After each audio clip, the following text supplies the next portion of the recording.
Oi pessoal, tudo bem? Meu nome é Lara, eu sou professora de literatura. Esse é o Desconversas Literárias Socializando Leitura e hoje nós vamos falar sobre o livro de poemas Amavice. Vamos lá?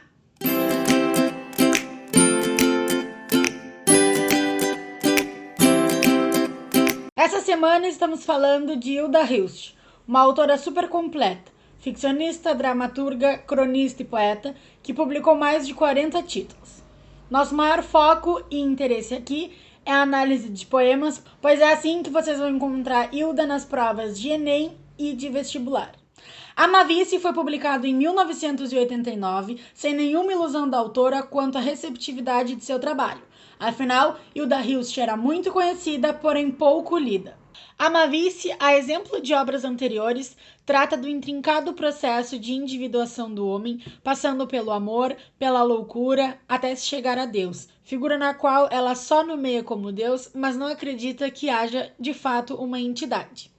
Em entrevista para o Correio Popular, Hilda Hilst fala sobre Amavice como seu último livro a sério. Ela diz: É o meu último livro publicado no Brasil. É o meu último livro a sério.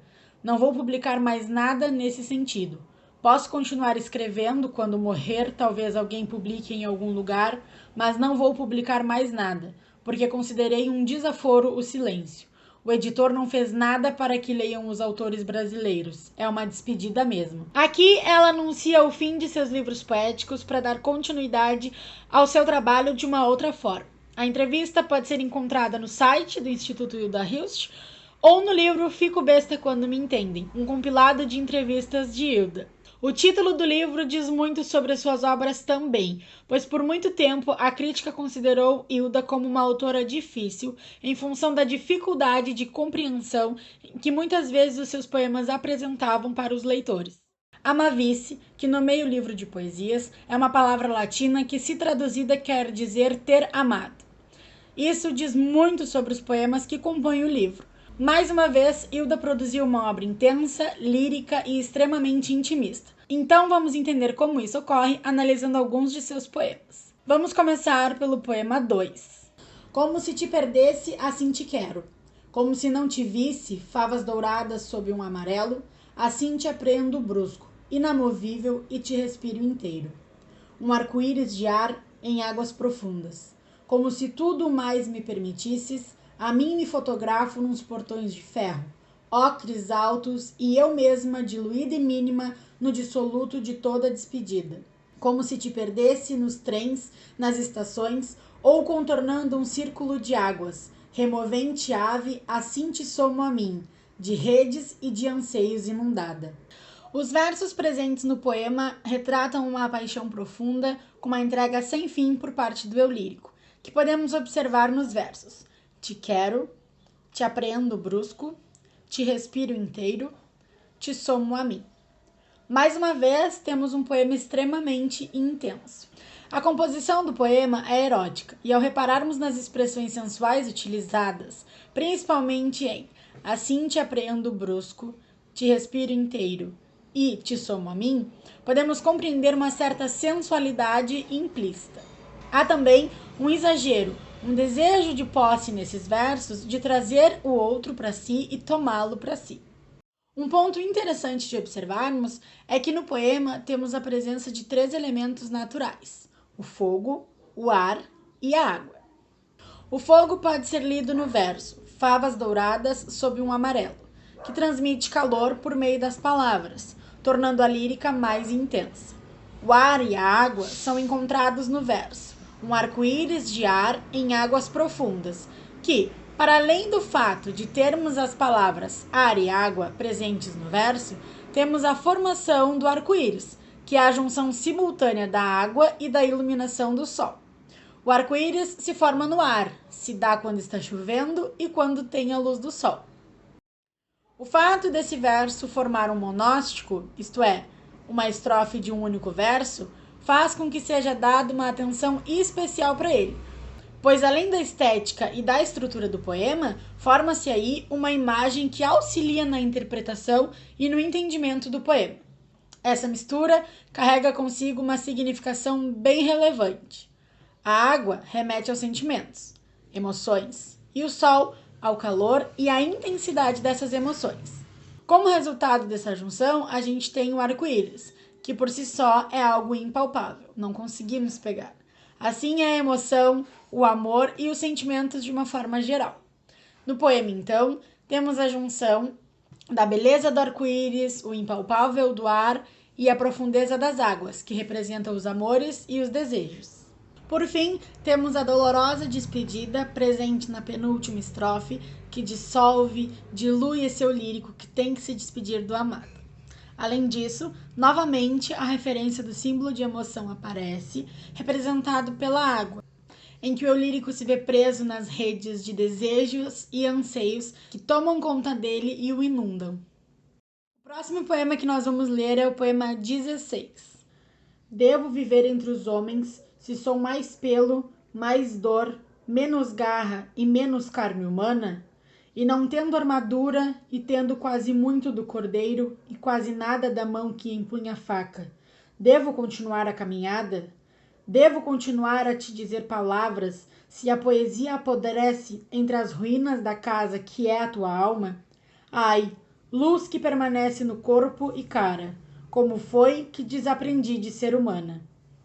No poema, temos uma temática em que o eu lírico usa certas palavras para se questionar sobre a sua própria humanidade. Questiona a si mesmo se deve continuar a acreditar no mundo, se vale a pena ou não seguir a caminhada, em uma autoanálise, que a gente pode encontrar nos versos. Devo viver entre os homens se sou mais pelo, mais dor, menos garra e menos carne humana? E depois, nos versos. Devo continuar a caminhada? Devo continuar a te dizer palavras se a poesia apodrece entre as ruínas da casa que é a tua alma? Ai, luz que permanece no meu corpo e cara, como foi que desaprendi de ser humana? Aqui o eu lírico dirige-se ao interlocutor, ou seja, o poema está sendo dirigido a alguém, mesmo que esse alguém não apareça explicitamente. Assim como em vários poemas de Hilda, temos a presença de referências bíblicas que são representadas muitas vezes de maneira implícita através de imagens. No poema em questão, temos a imagem do cordeiro, que é um animal ingênuo, bondoso, que se deixa coordenar, representando esse eu lírico. Podemos perceber esses elementos de bondade nos trechos.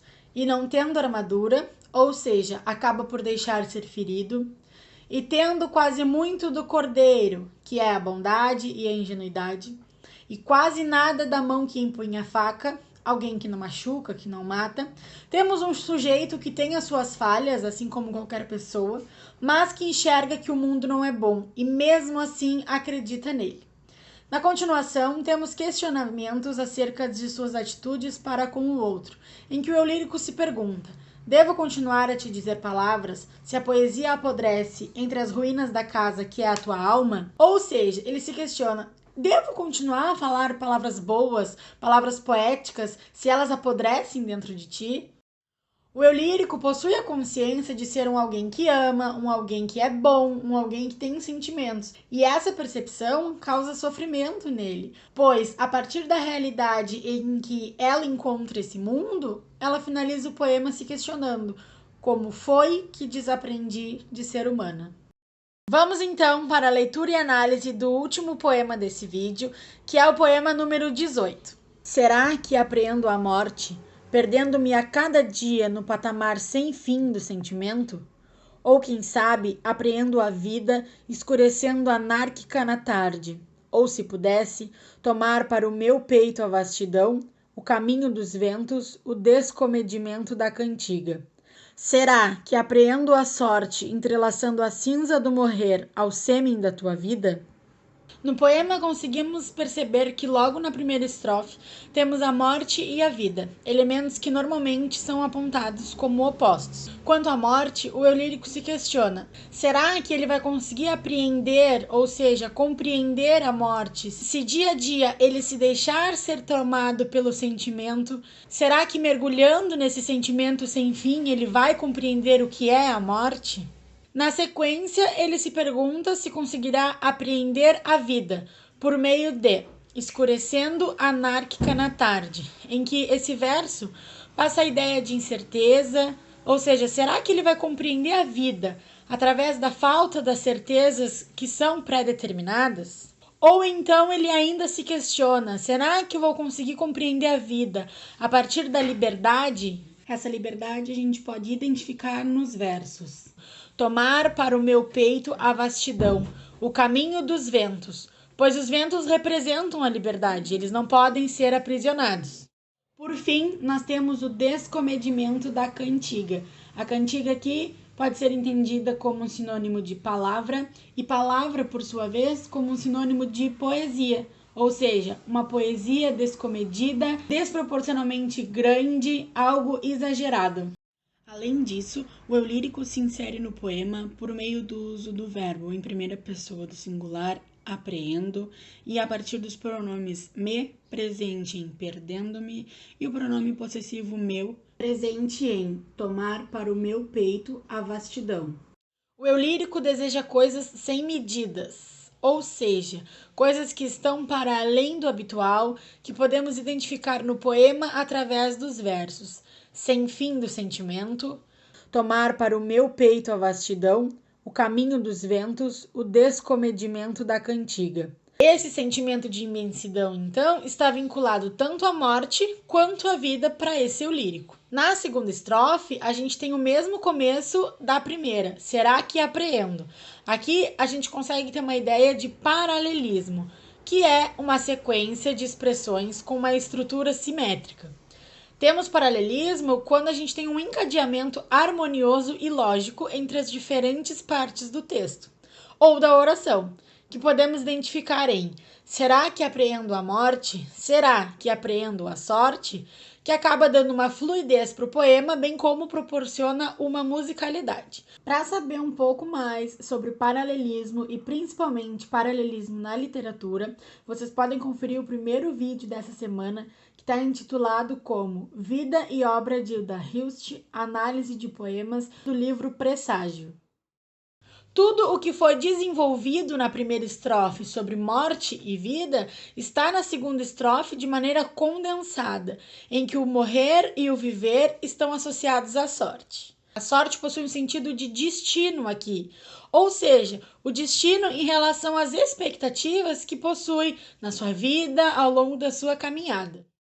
A morte está marcada no poema como algo cinzento de tom escurecido, entrelaçado com o sêmen da vida, é onde a gente tem a potência de vida possível. O eu lírico é tomado de questionamentos, preocupações e indagações filosóficas dele sobre o morrer, o viver e também o destino.